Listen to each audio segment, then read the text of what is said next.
Hello everyone, myself Ranjana. Today I am going to explain the chapter 7, Fair Play, which is of class 6. Let's the lesson begins. Jumman Shaikh and Algu Chaudhary were good friend. Jumman Shaikh और अलगू चौधरी बहुत अच्छे दोस्त थे. So strong was there bond of friendship that when either of them went away from the village the other looked after his family. उनका जो दोस्ती का जो रिश्ता था, जो उनका बॉन्ड था, वो बहुत इतना मजबूत था कि जब एक गांव से बाहर जाया करता था तब दूसरा उसकी फैमिली की देखभाल किया करता था. Both were greatly respected in the village. और दोनों ही बहुत एक आदरणीय व्यक्ति थे पूरे गांव में. Juman had an old aunt who had sum property. Juman की एक मतलब कि बूढ़ी आंटी थी. अब आंटी हो सकती है, मौसी हो सकती है, बुआ हो सकती है, ठीक है, क्योंकि इंग्लिश में सभी को आंटी बोला जाता है. तो वो थी हु हैड सम प्रॉपर्टी, जिनके पास कुछ प्रॉपर्टी थी. This she transfer to him on understanding that she would stay with him and he would look after her. तो उन्होंने वो जो प्रॉपर्टी थी वो इस अंडरस्टैंडिंग पर, इस डील के साथ, इस समझौते के साथ उसे ट्रांसफ़र कर दी थी कि वो उनके साथ रहेंगी और वो उनका मतलब देखभाल करेगा जब तक कि वो जीवित हैं, जिसको भी ट्रांसफ़र की है. The arrangement work well for a couple of year. Couple of year का मतलब है 1-2 साल में. 1-2 साल में जो ये अरेंजमेंट था बहुत अच्छा चला.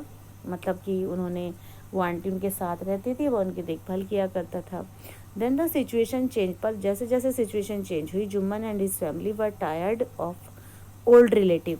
जुम्मन और उसका परिवार जो था अपनी इस ओल्ड रिलेटिव से, जो इनकी बूढ़ी चाची, जो बूढ़ी आंटी थी, उनसे बहुत दुखी हो चुका था, थक चुका था. Jumman became as different to her as his wife who grudged even the little food that the old lady wanted every day. Jumman इतना बदल गया था, उसका जो नज़रिया था, उसका जो स्वभाव था, वो इतना चेंज हो गया था. जैसे कि उसकी जो वाइफ थी ना, ग्रज्ड इवन द लिटिल फूड, उसको बहुत ही कम खाना दिया करती थी. That the old lady wanted every day, जितना कि उस बूढ़ी जो आंटी थी उनको ज़रूरत होती थी ना, उससे भी कम मात्रा में उनको खाना मिला करता था. मतलब कि, और ग्रज का मतलब होता है अनविलिंगली, कह सकते हो, यानी कि ना चाहते हुए, बिल्कुल बेमन से. Okay. She swallowed these insults along with her food for a few months. कुछ दिन तक तो ऐसा हुआ कि वो इंसल्ट को टॉलरेट करती रहीं, मतलब सहती रहीं इस चीज़ को, है ना. जब उन्हें पता है कि भाई ये लोग मुझे बेमन से खाना दे रहे हैं, उन्होंने उनको प्रॉपर्टी भी दे दी, लेकिन फिर भी इनका ये रवैया है, तो कुछ दिन तक तो उन्होंने, कुछ महीनों तक, है ना, तो उन्हें जिस तरह का उन्हें खाना दिया जाता था, पहले तो इतनी इंसल्ट के साथ उन्होंने उस चीज़ को सहन किया कुछ महीनों तक. But patience has its limit. लेकिन जो कहते हैं ना कि हर चीज़ की सीमा होती है, तो यहाँ पर उनके धीरज की, उनके पेशेंस की मतलब सीमा थी. कहते हैं ना, पेशेंस की कुछ लिमिट होती है. One day she spoke to Jumman. एक दिन उन्होंने जुम्मन से कहा, माय सन, मेरे बच्चे, मेरे बेटे, it is now obvious that I am not wanted in your house.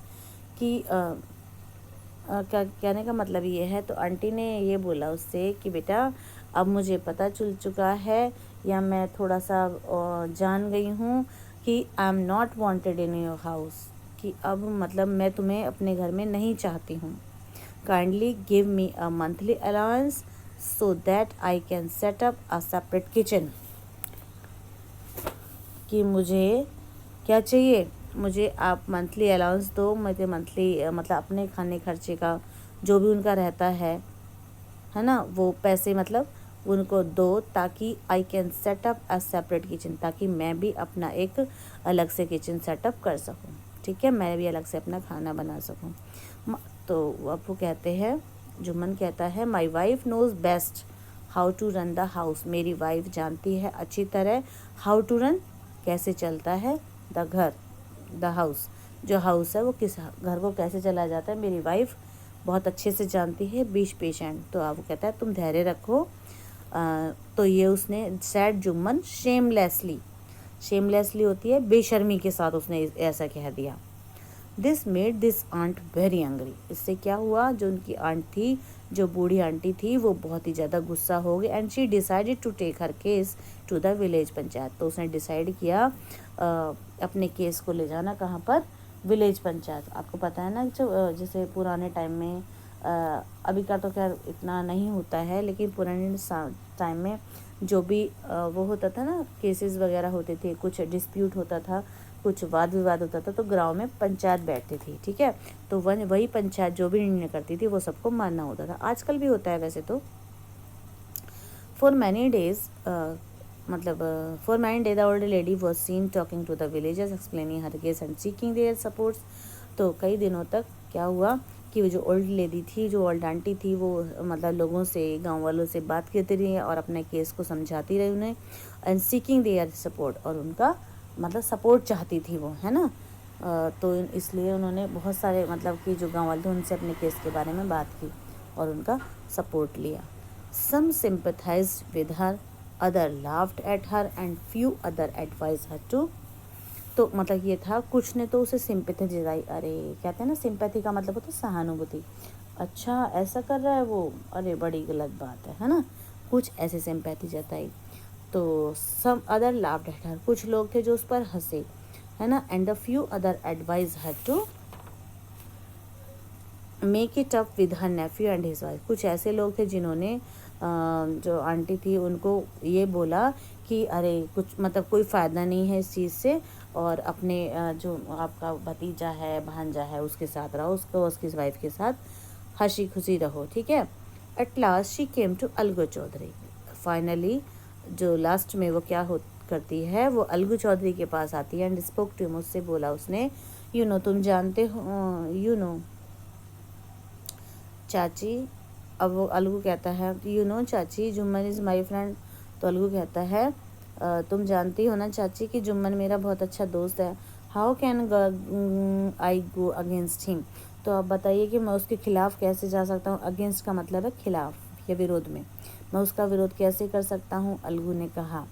But it is right my son to keep mum and not say what you consider just and fair, plead the old lady. तो old lady कहती है, लेकिन बेटा क्या ये सही है, to keep मम, मम का मतलब है चुप रहना, एंड नॉट से कुछ ना कहना, what you consider just and fair, है ना। तो तुम क्या समझते हो, वो कहती है, तो तुम क्या समझते हो, इस तरह जो भी हो रहा है क्या उसके सामने चुप रहना सही है।